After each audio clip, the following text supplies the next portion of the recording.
Você ora constantemente? Você sabe como orar? Por que que nós temos dificuldades para manter períodos de oração? Bom dia! No capítulo de hoje nós iremos aprender um pouco sobre a oração. Estamos no 13º capítulo do livro Ponha em Ordem o Seu Mundo Interior. Estamos nos encaminhando para o término do livro, né? São 15 capítulos ao todo e hoje é o 13º. E o título é Vendo Tudo pela Perspectiva de Deus. Então hoje a gente vai aprender um pouquinho sobre a oração, a importância da oração, porque nós temos dificuldades, né, em manter constância na oração, porque muitas vezes a gente acha que nossas orações não são atendidas. Então vamos ao assunto de hoje. Bridget Herman escreveu: quando lemos a vida dos grandes homens de Deus, ficamos impressionados com a sensação de grande tranquilidade que eles transmitem, ao mesmo tempo que demonstram notável capacidade de realização no reino de Deus. Parece que nunca estavam com pressa. Tiveram relativamente poucas realizações que não foram necessariamente notáveis nem importantes. E não pareciam nada preocupados com o alcance da sua influência. Contudo, parecia que sempre atingiam o alvo bem na marca. Todos os detalhes da sua vida causaram forte impacto. A menor das ações por eles praticada revestia-se de grande distinção e beleza, que revelavam uma alma de artista. E não é difícil descobrir a razão disso.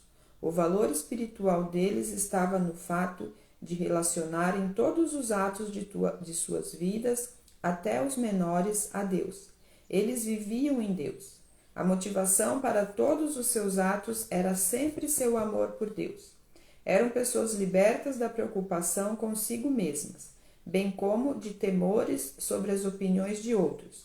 Deus via e dava a recompensa. O que mais podia interessar-lhes? Eles possuíam a Deus e Deus os possuía. Era daí que provinha toda a imensa dignidade desses indivíduos humildes, tranquilos, que parecem ter conseguido efeitos tão extraordinários com um material tão comum. Um meio pelo qual podemos aprimorar nossa comunhão com Deus no jardim de nosso mundo interior é a oração, como forma de louvor ou de intercessão. E era isso que, segundo Bridget, caracterizava os grandes homens de Deus. O valor espiritual deles estava no fato de relacionarem todos os atos da sua vida, até os menores, a Deus. A oração interior deve ser o último ato que praticamos antes de dormir e o primeiro que fazemos ao despertar. E com o tempo descobriremos que crescemos espiritualmente mesmo quando estamos dormindo. Muitos de nós não sabemos o que é isso. Um dos mais difíceis exercícios espirituais para o cristão é justamente orar diariamente de forma disciplinada. Por que temos dificuldade para orar? Por que tantas pessoas têm problemas nessa questão da oração? Gostaria de mencionar 3 razões prováveis. Primeiro, a adoração e a intercessão não parecem ser atos naturais ao homem. O homem, ao ser criado, tinha desejo de manter comunhão com Deus, mas os efeitos do pecado como que embotaram grande parte desse seu impulso original por causa do pecado. Uma atividade que era natural ao ser humano tornou-se uma função estranha para ele. Mas essa forma espiritual, que antes era tão intensa, enfraqueceu substancialmente sob a ação do pecado. E é por isso que a adoração e a intercessão são atividades tão difíceis para nós. Por causa disso, a prática de orar em profundidade encontra uma barreira em quase todos os aspectos da nossa natureza, e é um ato muito estranho à cultura que recebemos como forma de vida. Segundo ponto de por que é difícil, né, a gente manter uma constância na oração. A adoração e a intercessão são praticamente uma confissão de fraqueza. Uma outra razão pela qual as pessoas têm dificuldade em se dedicar à adoração e à intercessão é que essas práticas, pela sua natureza, são confissões de fraqueza pessoal. Quando oramos, bem no fundo do nosso jardim interior, estamos reconhecendo que somos totalmente dependentes daquele a quem dirigimos a petição. Não é muito difícil dizer que somos fracos e podemos até dizer que dependemos de Deus para o nosso sustento, mas a verdade é que há algo bem lá no fundo do nosso ser que não deseja reconhecer isso. Existe algo em nosso coração que nega veementemente que sejamos dependentes de quem quer que seja. É o tal de querer fazer tudo pelo próprio esforço, né? A gente tem muita dificuldade realmente em ser dependentes de Deus, porque a gente quer fazer as coisas pelo nosso próprio braço, né? Pela nossa própria força. Quando o cristão reconhece que precisa ter um relacionamento constante com Deus, e é a finalidade para a qual foi criado, ele experimenta um grande crescimento espiritual. Compreender isso lhe transmite um forte senso de libertação. Por que de libertação? Porque quando eu sei que não depende de mim, né, mas tem algo superior a mim, muito mais forte, mais sábio do que eu, e eu deixo o controle da minha vida na mão dessa pessoa, né, de Deus, então eu me sinto livre, porque não depende de mim mais. Porque a gente sabe o quanto somos falhos e fracos. Então, saber que a gente depende de alguém que é muito mais forte, isso realmente é libertador. Só que o apóstolo Paulo mesmo menciona, né, lá nos evangelhos, que nós temos que nos esforçar para sermos dependentes de Deus. Porque é difícil mesmo. A gente sempre quer estar no controle de tudo. Aí o terceiro ponto aqui que ele traz. Às vezes a oração parece não dar resultados. Uma outra razão por que muitas pessoas acham difícil orar é que às vezes a oração não parece dar resultado. Mas para que ninguém pense que estou negando o ensino básico das Escrituras, vejam primeiro o que tenho a dizer. Na verdade, eu creio sim, que Deus atende às nossas orações, mas a maioria de nós tem experiências nesse campo e sabe que as respostas de Deus nem sempre vêm na forma e na hora em que havíamos calculado. Aí quando não vem no nosso tempo, no nosso jeito, a gente acaba muitas vezes até desistindo ou achando que Deus não está nos ouvindo. Muitas vezes quando oro, já estou com a resposta na mente. Minha vontade é ter o controle das pessoas e situações pelas quais estou orando e ponho-me a dizer para o Pai como quero que as coisas aconteçam. Ao fazer isso, na verdade, estou olhando para as pessoas e situações através de um prisma terreno e não celestial. Nessa hora, dou a impressão de que sei mais que Deus qual deve ser a melhor solução. Thomas Kelly sugere que a maneira mais certa de orar seria assim: Senhor, sejas tu a minha vontade. Talvez uma das mais puras orações que podemos fazer seja a seguinte: Pai, concede que eu veja as coisas da terra pela perspectiva do céu. Não há como negar que a oração não é uma prática natural ao homem, mas depois que Cristo entra em nossa vida, esse ato poderá passar a ser natural. Se pedirmos a Deus poder para tal, é verdade que orar é dar mostras de fraqueza e dependência de Deus, mas eu sou fraco mesmo. E quando encaro essa realidade, torno-me mais forte. E é verdade também que as respostas de oração que recebo nem sempre são exatamente como eu esperava. Mas o problema não está na capacidade nem na sensibilidade de Deus, e sim na minha expectativa das coisas. Agora diante de nós esses obstáculos, tendo diante de nós esses obstáculos, como podemos cultivar a disciplina da adoração no nosso jardim? Conversando com Deus. O lado prático da adoração envolve 3 aspectos: o da hora, quando se ora, o da posição, como se ora, e o do conteúdo, de que tratamos nessas conversas com Deus. Cada pessoa gosta mais de uma determinada hora para o seu momento devocional.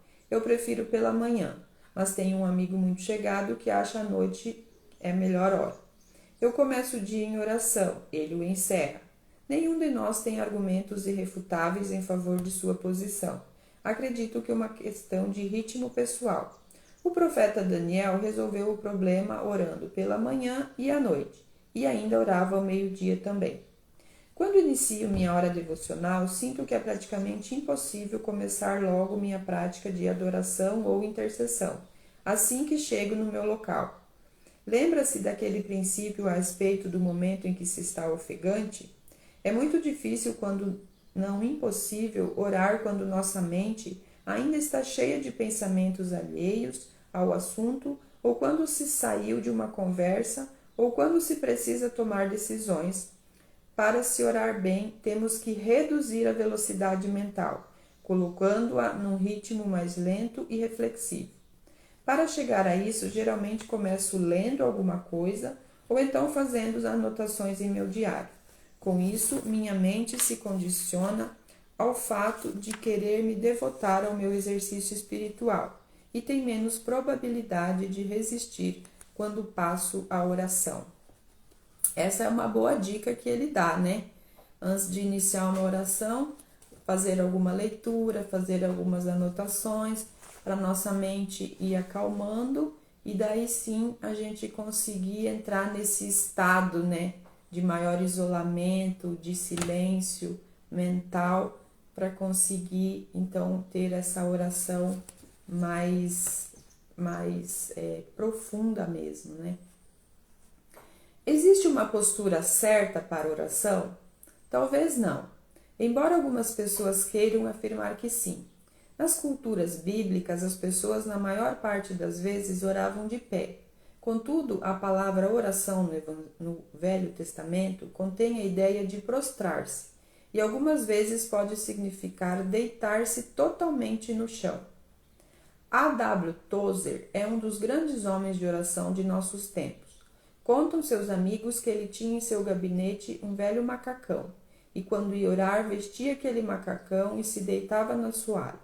Naturalmente usava o macacão para que suas roupas não se sujassem. A posição adotada pelos muçulmanos é interessante e poderia ser experimentada. Eles se ajoelham e depois se inclinam para diante e encostam a testa no chão. Para mim, essa postura é muito boa quando estou sonolento, pois me deixa mais alerta mental e espiritualmente. Às vezes oro caminhando de um lado para o outro em meu gabinete. Em outras ocasiões, simplesmente fico sentado. O certo é que podemos orar em todas as posições, e talvez fosse bom empregarmos todas elas, uma de cada vez, variando de tempos em tempos. Quem quer dedicar-se seriamente à intercessão deve ter uma lista de oração. Eu tenho uma, embora não queira dizer com isso que seja um grande intercessor, e como já mencionei, faço as anotações dos pedidos nas últimas folhas do meu diário. Então, quando oro, revejo ali as minhas principais petições. Essa é a única maneira que conheço de apresentar diante de Deus de maneira séria aqueles indivíduos pelos quais Deus me deu um peso de oração. Nisso expresso meu amor e interesse por eles. Sobre o conteúdo da oração. Adoração. O primeiro ponto da nossa agenda espiritual, quando estamos conversando com o Pai em nosso jardim, deve ser a adoração. Como é que se adora na oração? Primeiramente, meditando sobre como Deus é, agradecendo pelo que já nos revelou a respeito de si mesmo. Adorar em oração é deixar que o Espírito se delicie com as revelações divinas acerca dos atos praticados por Deus, não só no passado, mas no presente também, e com o que nos ensina sobre si mesmo. À medida que vamos repassando essas coisas com o espírito de gratidão e reconhecimento, vamos sentindo que aos poucos nosso espírito como que se expande para receber toda a realidade da presença e da pessoa de Deus. Aos poucos, nossa consciência vai conseguindo aprender o fato de que o universo que nos cerca não é um sistema fechado ou limitado, mas pode ampliar-se conforme o desígnio do Criador. Ao praticar a adoração, estamos lembrando a nós mesmos como Deus é grande. Segundo ponto, que é a confissão. À luz da majestade de Deus, somos levados a olhar para nós mesmos com toda sinceridade, vendo-nos como somos realmente, em contraste com a pessoa de Deus. Este é o segundo aspecto da oração, confissão. A disciplina espiritual impõe que façamos regularmente um conhecimento da nossa verdadeira natureza e de nossos atos e atitudes que não foram agradáveis a Deus, quando Ele desejou ter comunhão conosco ou nos deu alguma ordem esperando que obedecêssemos. Aí agora ele traz aqui sobre a intercessão, o ministério da intercessão. Terminando a adoração, podemos começar a intercessão. Interceder geralmente significa orar em favor de outras pessoas. Em minha opinião, é o maior ministério que um cristão tem o privilégio de exercer, e talvez seja também o mais difícil. Você já notou que os melhores intercessores parecem ser as pessoas idosas? Por quê? Uma razão talvez seja que elas tiveram de simplificar suas atividades. Mas é possível também que as pessoas idosas já tenham percebido que um instante de intercessão é mais proveitoso do que horas e horas de atividade sem oração. E naturalmente elas já devem ter aprendido por meio de ensaios e erros que a sabedoria está em se apoiar no confiável poder de Deus. Interceder significa literalmente colocar-se entre duas partes litigantes e defender uma delas perante a outra. Será que existe um melhor exemplo de intercessão do que as orações de Moisés, que várias vezes se empenhou em cansativa petição em favor do inconstante povo de Israel? Por que intercedemos normalmente? Quem é casado, na certa, intercede pelo cônjuge ou pelos filhos. Mas interceder também significa ampliar o círculo do nosso interesse e incluir nele os amigos, as pessoas pelas quais Deus nos responsabiliza, nossos colegas de trabalho, os irmãos da igreja, os vizinhos cujos problemas conhecemos. Sei muito bem como nos sentimos fortalecidos quando sabemos que algumas pessoas que nos apresentam ao trono de Deus em oração intercessória todos os dias. Interceder também significa levar em conta a ordem de Cristo com relação à evangelização do mundo. Para poder orar sistematicamente por todas as partes do mundo, dividi os continentes de modo a orar em favor de cada um deles num dia da semana. A Bíblia nos orienta a apresentar a Deus também nossas próprias petições. Esse jardim não deve ser negligenciado. Se deixarmos de cultivá-lo por um longo período, ficará infestado de pragas, que o tornam repulsivo para o Senhor e para nós mesmos. Negligenciando, ele começa a se parecer mais com um depósito de lixo do que um jardim.